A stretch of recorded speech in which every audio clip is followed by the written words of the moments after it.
it's just you, if I see so many people that are macro thinkers, and that gets the banking relationships, that gets all the things that they need. Like there's old saying, I think, you cannot manage what you cannot measure. There's a difference between a dream chaser and a dream catcher. Thanks all for tuning in to Dreamcatchers, where we make things happen. Dreamcatchers was formally launched to unlock the hidden potential in successful, self-motivated individuals who desire to take their life's work to the next level but need support to evolve. We are a collective group of professionals with various backgrounds that use our talents to assist those individuals in realizing their wildest dreams by providing education, inspiration, and direction. This podcast is where we share the lessons we've learned along the way to catching our dreams and give you some context around the how and the why to each approach to put you further ahead on the journey to catching your dream. Are you ready?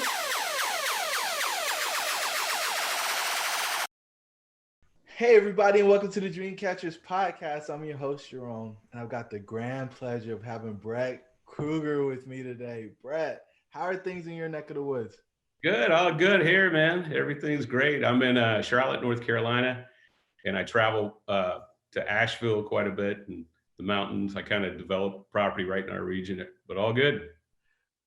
I met Brett on LinkedIn, and we've been following each other for like a year or so. And I'm just seeing all this stuff happening. And he's like, "We just finished close the hotel deal." I'm like, "What in the world's going on?" Like, I got to find out more about this. And so it's not a very good introduction, but why don't you do me a favor and tell the listeners a little bit about you and how they can get in touch with you after they hear this amazing journey about you. Okay, great. Yeah, my name's Brett Krueger. So you can find me on LinkedIn. I just got 15,000 followers actually this morning. So that's pretty exciting. Yeah, pretty cool. But yeah, and my projects are, like I say, around really Charlotte, North Carolina, really around like the Uptown. I've done some stuff, and then in the past, did the Ivy's Hotel in downtown. I did the Windsor Hotel, boutique hotel in Asheville. And so, man, I do like condos, I do hotels, I do just all kinds of different projects. Things that really inspire me. And so some projects I don't continue with. I might start them, get them approved, and then I may sell them if it's something that I'm just not passionate, excited about. So that's what keeps me working so hard. I have to have passion in all the projects. So did you start out in real estate, or like give me the journey from high school to today? I mean, that picture behind you is insane. It's Yeah, crazy. that's I'll say that's a Dominic Besser. That's like the painting, and there's like lithographs of this like around the world and everything. So, but I love this piece, man. Art really inspires me. In our hotels and a lot of stuff I do, we'll do like a local artist, or I'll do reclaim stuff, from early 1900s. Yeah, I love taking art that maybe people have just kind of forgot about. You think these artists have passed away, but to be able to continue, enjoying that art. I mean, that's probably every artist's dream, right? I mean, so I really like that. But yeah, so I kind of was born in Southern Illinois, and then I moved to Gastonia. I think it was like a 13 suburb of Charlotte, and so my dad was actually in building, and so yeah, I graduated high school there. I did the normal thing, right? Went to college, and I went to Belmont Abbey for a couple of years, but I was like a C student, and I never was really into school that much, and so it's funny because you think that if you're not in school, maybe you're not smart, or something. So you grow up kind of with this thing. And I think I carried that probably into my 30s, where I always thought I had to work harder because I wasn't maybe as smart. But I said, you know what? If you're not as smart, you can work harder. So I worked hard, but man, all that knowledge and everything that you gain from working so hard, you have a memory of things you've overcome, and obstacles you've overcome, and you get great knowledge. And I think that in my 30s I started feeling also smart, right? So so I figured, pairing that with hard work, I thought I could become successful. But I think I left Belmont Abbey after 2 years because I just figured I wasn't very inspired by education. I didn't know career wise what I wanted to do. And so crazy enough, I got a job on cruise ships. And so I started traveling around the world, and I started seeing all these other countries, and really opened my mind. That's something I even carry today, because I mean, I almost have something in common with everybody I meet, right? With travel and stuff. That's a great thing to do at a young age, So, but all that travel, I collected things. I mean, I have so many great memories, and that became, I think, a big part of my life now, was that early travel, like in my 20s, and so then I got off the ships, and got into real estate, and so I was in real estate down in South Florida around Fort Lauderdale, and that'd be the first one of like my red pill moments, right? Is I think you know this guy kind of inspired me. He's an instructor. He said, "Man, you can't." I was taking continuing education after the cruise ships, and I said, I think I'll get into real estate." He goes, "Well, you can't just get into real estate. You have to have a career that you're doing, and then you slowly get into real estate." I was like, "No, I'm pretty sure I could do it." So the guy starts yelling at me. The instructor starts yelling at me, saying, "You're gonna fail." I was like, "Okay." So I did. I just jumped head first into real estate with really very little money saved, and I think I had like $45 in my account when I had my first closing, and so you don't want to call the parents for money or anything, right? So, but I made it. And then I wound up going back and working for my father for a few years. And so that was early on, into my 30s. So my dad had a building company in Charlotte. He was one of the largest builders in the Charlotte area, and so I worked for him for, about 5 years, and then So, all right, this is wild, right? I've never talked to anybody who's worked on a cruise ship unless I was on one. Yeah. So tell me, how in the world do you decide that you want to go work on a cruise ship? And then what do you do for work on a cruise ship? Well, so I had my cousin actually was working in a department called like the cruise staff. And if you're cruise staff, you're basically a host to the passengers. So you kind of get moved around, man. You become like, you get on the microphone and host an event. Then you'd be at the the parties, and you're just like a host at the parties. And so you just and you go on a lot of the short excursions when you get to the islands and stuff. So you just kind of hang out with these with the passengers and everything, right? So she got me into that. It's funny. I had a girlfriend at the time, and I was like, thinking, I was probably going to spend the rest of my life in the area. And I was like, well, I'll just put this resume out there. What the heck? And that week they had a big turnover on the ship. They're like, "Hey, we need you right away." So I was like, "Oh my God." So I did it. I think I put in, I didn't even tell my girlfriend at the time. Like, I didn't even tell her that I put in this job application, but I think I put it in on a Thursday, and they called me like the next day and said, "Hey, we need you Sunday." I flew down to Miami. I think I was 21 years old. And then I got on the ships, and I would be on the microphone, I'd host shows. And I noticed that a lot of the technical people, like the stage managers and stuff, were making more money, and the DJs, right? So I was like, yeah, I could do that. So I learned to DJ, and then I DJed for a while. And then the stage managers were making more money. So I was like, I could do that. But the thing is that the stage managers had like 2 years of technical experience, right? So you look at this big soundboard, right? You got like hundreds of knobs, all kinds of stuff. And these people trained for 2 years. I was like, yeah, I could do that. So I did. I just basically on the job trained. And then I got hired later with Cunard Cruise Lines. I did the world cruise on the QE2 and traveled around the world. And it's a crazy life. Wow. Did your girlfriend make it, or did she get the boot? No. We split up and got back together a few times, and then that deal died. So yeah. So all right, then you tell me about this first deal. So you buy the deal in Fort Lauderdale. You got $45 left after closing. Like how do you pull that off? Well, that was just, I was an agent, right? So I just got a commission. I just got like a $5,000 commission, and in real estate. And so, lucky enough, I had another one closing right away. And, I mean, when you're 20s, man, you can live cheap. You know what I mean? You live by yourself. Nobody knows you're eating ramen noodles every night. Nobody knows you're eating macaroni and cheese every night. So, for 2 years, I was really successful in real estate, and I was kind of on a team where I was like a buyer's agent. That's a common term now. That wasn't so common back like in the 90s when I started, like mid 90s. It was kind of a new thing to be just a buyer's agent, right? Normally a realtor did everything.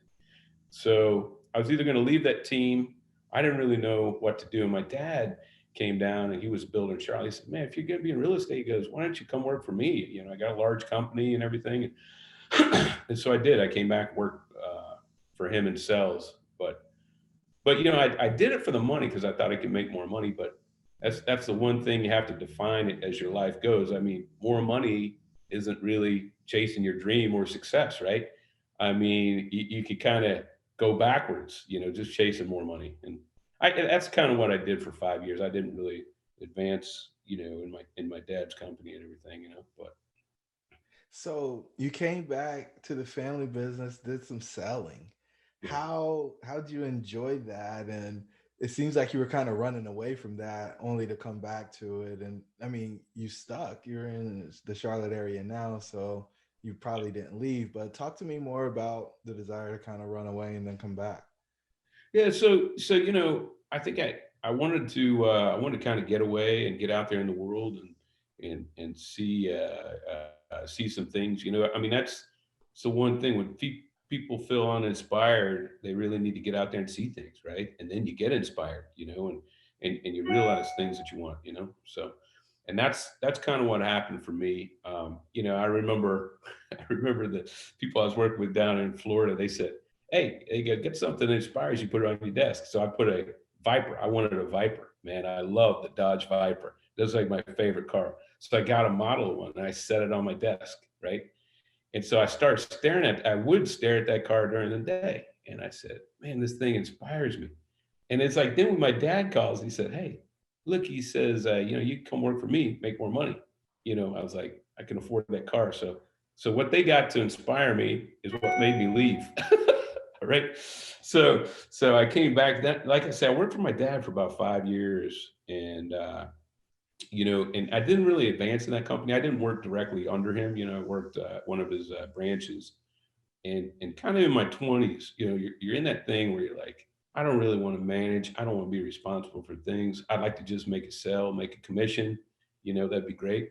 But what happens is, I think eventually you start to, even the managers there and everybody, more than everybody, and so eventually he sold his company, and I left and I went to work for these other guys. They'd only had 10 sales in 2.5 years, and I went to work for these guys, and I took them from worst in Charlotte doing townhomes to like number one. We did like 34 townhomes in 1 year, and then I was like, okay, I do know what I'm doing.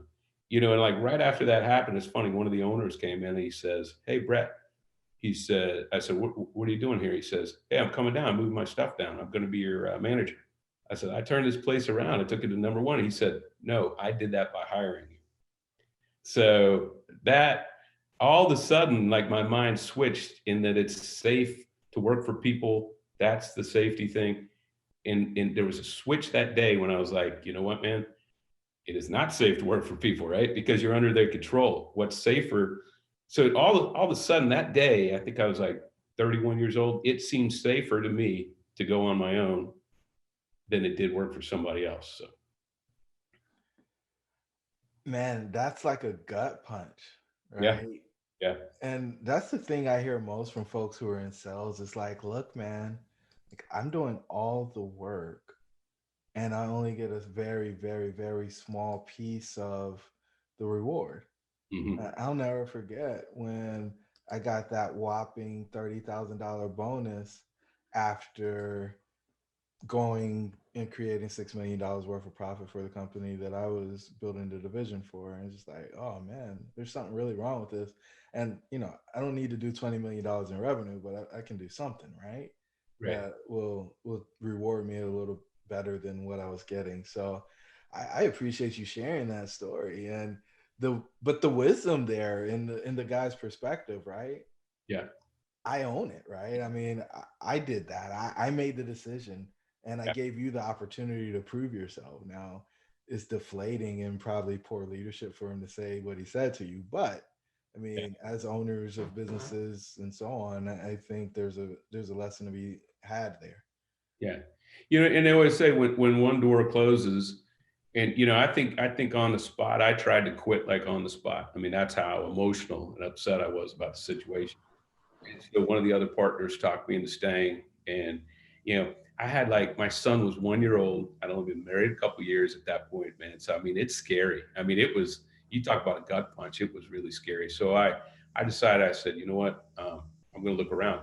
Right when I thought that, you know, one of my friends calls me like either the same day or the next day, and he says, "Hey, he's in business for himself," and he says, "Look, he says I'm great on sales." He says, "But when I get really good on sales," he goes, "I have to run the back end of the company." He goes, "I lose the back end there." He goes, "Then when I get really focused on running the business, I lose all my sales." You know, he goes, "Why don't we partner up?" You know, and I said, "It's a great idea." So me and him started just a few months later. We started a company and building. And man, I risked everything. Like I risked everything. I went into credit card debt. Every time those things would come in the mail, you know, about credit cards, you know, I had great credit score and I was like taking max amounts of money I could. And so crazy enough, with no backing or anything, we bought 40 acres of land and we were able to put a road in. And I mean, it took all of our money. And like right at the end again, like I pushed it to the limit. I think I was down to just a few $1,000s left. You know, I mean, I had a house on the lake. I had a family. I had a son now that was, you know, just over a year old, and we were running out of money. And you know, we had our first closing, and then we had another closing, and then I mean, next thing you know, 6 years later, we had like $50 million worth of assets. You know, and Whoa. right. So, you know, so you're like, and I remember 2007, I'm like, man, I'll never have to worry about money again. And then 2008 came. Ugh. Yeah. So, you know, I basically lost that company, lost all of it. You know, I had to start again. No, that, yeah, go ahead. But you had all the experience though, right? Like Yeah.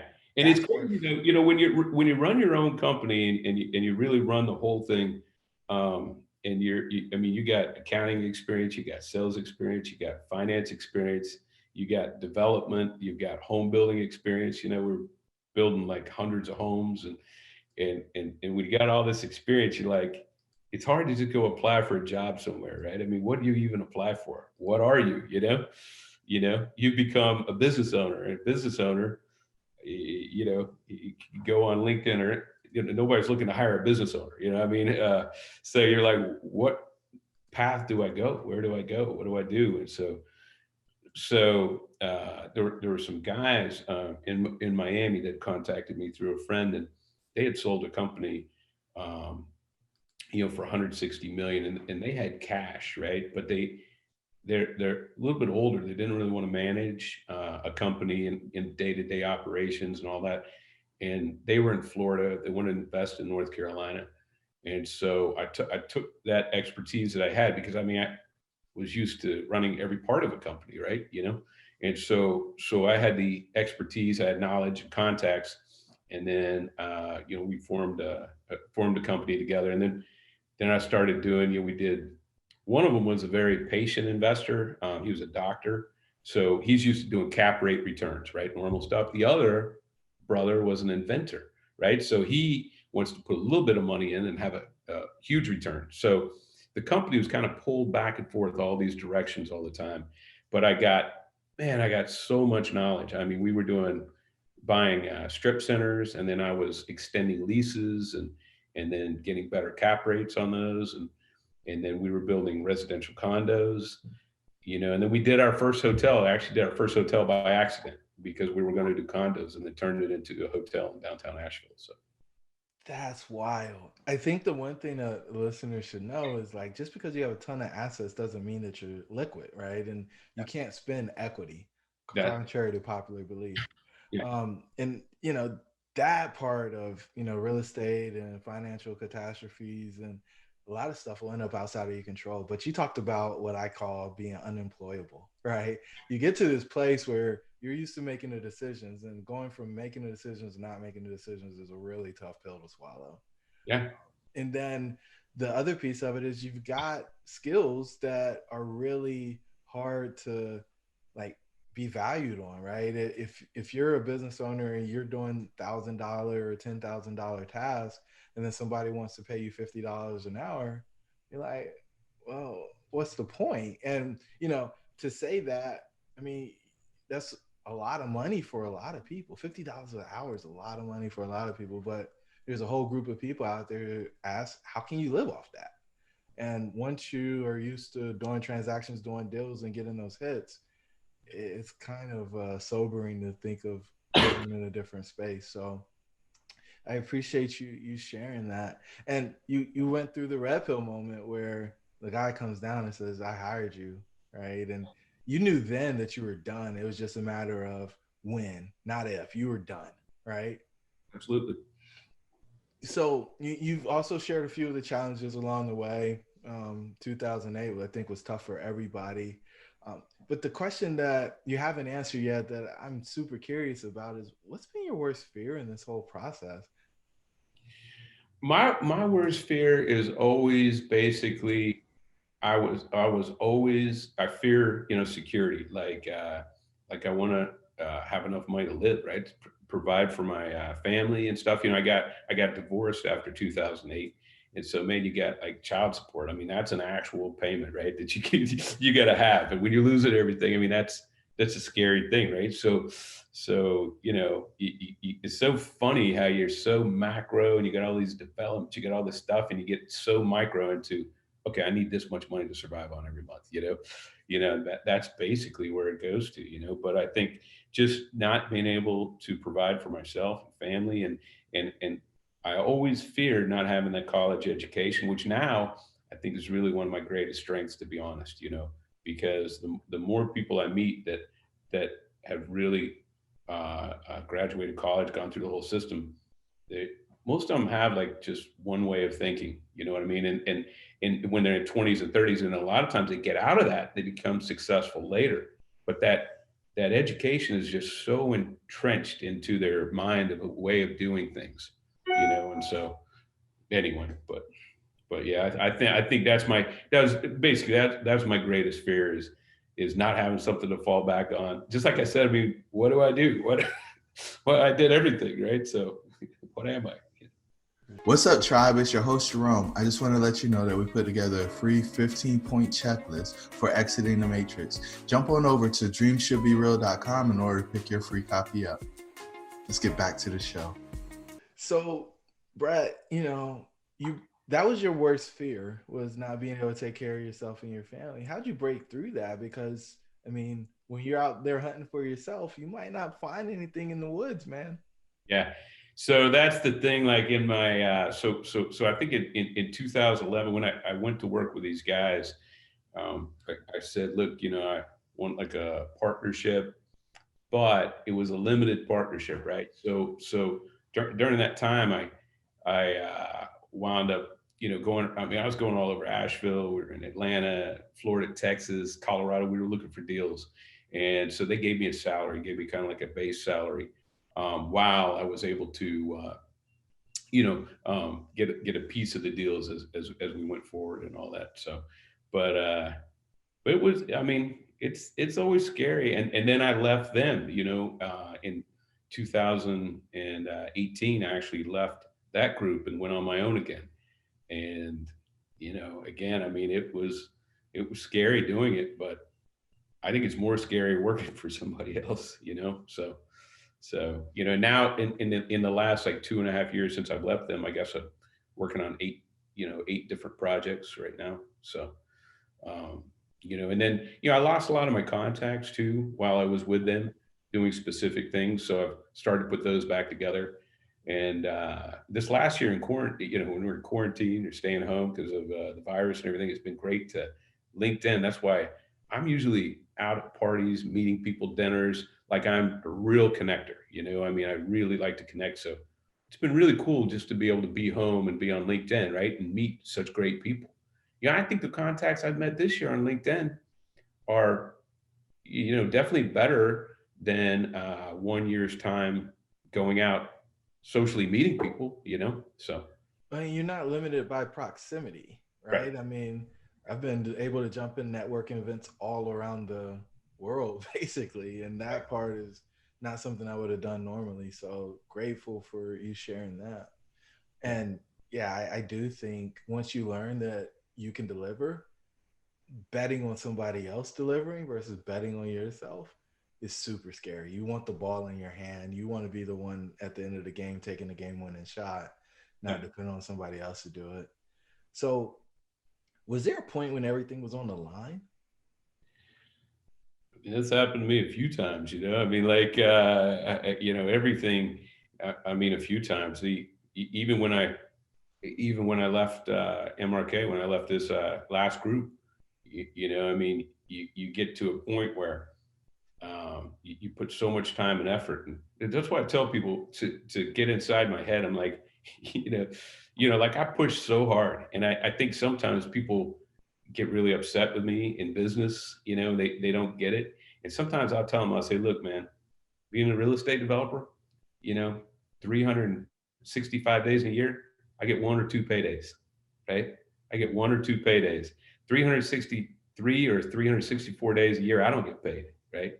There's no check coming on Friday for me. You know, everything's on the line, you know, and when you kind of risk everything and you got these projects, I mean, they have to work. This isn't just just another deal where you're maybe the financer or something. If it doesn't work, you got 10 other deals. I mean, when you're a real estate developer, man, it's all on the line. I mean, it's on the line every day for me, I feel like, so. It's crazy because so few people realize that. And I tell people that they're addicted to the paycheck, right? That Yeah. thought that in 2 weeks I'm going to get the thing, right? I'm going to hit the direct deposit, hit the account. Yeah. But no, you got to become, if you're going to do this in particular, and it's cash intensive too. Like, it's not like you Yeah. get 2 paydays and you only spend money 2 days a year. Like, no, you're dripping out and it's going the wrong way for a long time. But hopefully, if you do it right, it goes out and then the tidal wave comes back, the tsunami comes back, and you're flush with cash. But the other piece of this business is as soon as you get cash, you got to get it back out, because if it's not working, then you're not going to make any money in the future. And it's this cycle. So I appreciate the transparency on that, Brett, because most people won't be willing to share that type of stuff. Now you do feel like everything you have is on the line every day because just like I say, you have to forecast how much money you have for each one of the projects, how much you need to survive when you got to get paid. I mean, I tell you, I knew a guy. This guy was Grady Sanders, was Colonel Sanders' grandson. Okay, and this guy would go build casinos, and he was out west. Real kind of like desperado cowboy, kind of cool guy, But he'd build these casinos, and he'd have everything. Like they would go down to where they couldn't even go out and eat. Like they had no money, and then all of a sudden he'd sell it like $15 million come in. But then he would do it all again. He'd put it all out there. So as you get older, I would say that there's certain things I've seen or been involved in that you don't want to risk everything. Anymore, right? People say to me all the time, they say, "Hey, should I stay in this deal, Brett? What do you think?" The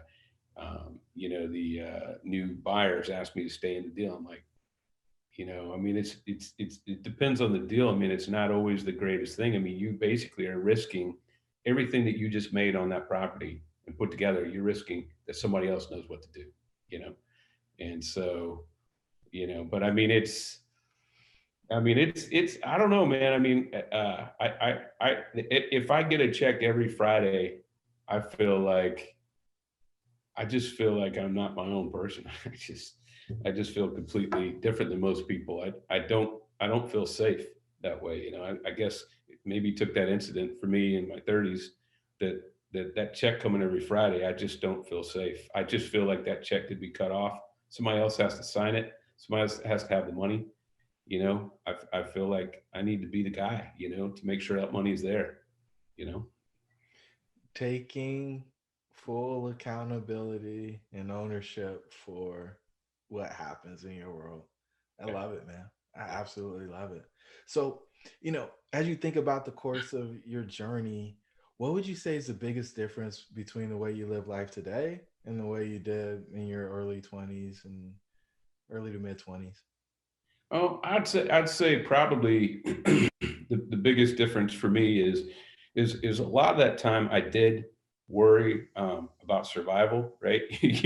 Like I worked so hard because I was so scared, and the problem is that feeling, right, is a great thing. It motivates you, but it also motivates you maybe not to be your best. It motivates you to make sure that you provide for that security, and that's what makes you, work for somebody else or something, right? I mean, now I've really grown as a person, and traveling, like going over to Paris, and we decorate the hotels with like stuff from the flea markets, and I have all these passions and excitement. That's kind of the thing. It's like the needle has moved from it was over here to, hey man, you need security. You need security. You got to work every day.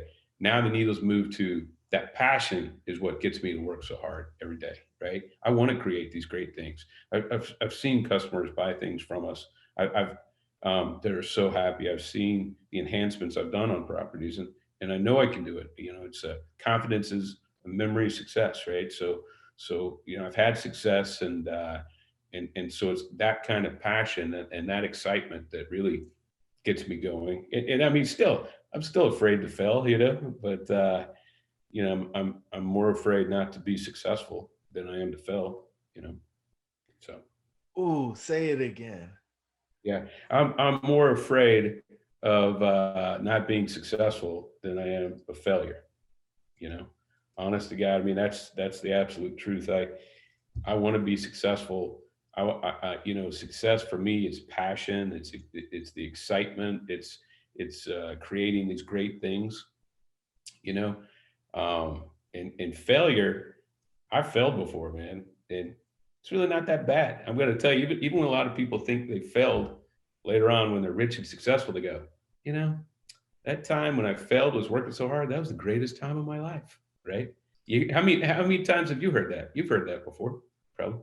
Yeah, it feels like the world's going to end. And I mean, I think about, my kids are 8 and 11, right? But I remember when they were 6 months, 1 year old, and like you could do something and it was like the world was going to end. You scream at the top of the lungs, like, you can't believe this is going to happen. And then they come back down the roller coaster and then they're happy and they're smiling and it's a matter of a few seconds. I'm like, what in the world? But that's the way that I think we tend to do things as adults. We go up, especially entrepreneurship, and then we're back down, and it's like it's never going to get better, and then we're back up. It's like this is the greatest thing in the world, and then we're back down. And the reality is, like, if you keep going, you're always going to go back up, right? I Yeah, mean, there's always some form of recovery. You can always get back to the spot. So I'm with you 1,000% on that. yeah, yeah. So what are you most grateful for now? I'd say, to be honest, the fact that I did take a risk. I mean, in life, and that I did get to the position that I'm in right now. I'm in a great marriage. I got a great wife. I think I'm most grateful that I didn't get jaded by any failures or past things that I wasn't successful at. I didn't get jaded, right? I worked harder, and I didn't figure, well, that's not for me or something. I mean, I just kept working through it, I'd say it's probably, my mindset is what I'm probably most grateful for, and then of course, obviously, I mean, my family, my great family. I have a son, and we got two step kids with my wife now, and my life. I mean, I'm surrounded with. I showed you before my room in there, my den of like all these great memories. That's been something really important to my success. Is I think sometimes we are so focused on what's in front of us, right? And it's a great thing to have. I mean, every super successful person I've ever met basically has some form of OCD, right? So you just completely concentrate on something, and that's great when things are good, but when things go bad, it can be a very bad, tormenting thing to have that OCD, And so I will tell you, like the room I built in there, where I've done all these successful things. I got pictures of my travel and all these things that I love. I can go back in that room and I'll almost detoxify from whatever failure or anything I've had, and I almost get back to a middle ground. But I think that's so important for people to have just photos and memories of success, something tangible that they can actually open and look through, right? A room they can be in of great memories they've had, because sometimes you can't get there, man. I mean, you can't get out of your most recent failure, your problem. Love it. Love it. When I need to recharge, I go to my parents' house. They have my room set up the same way it was when it was in high school.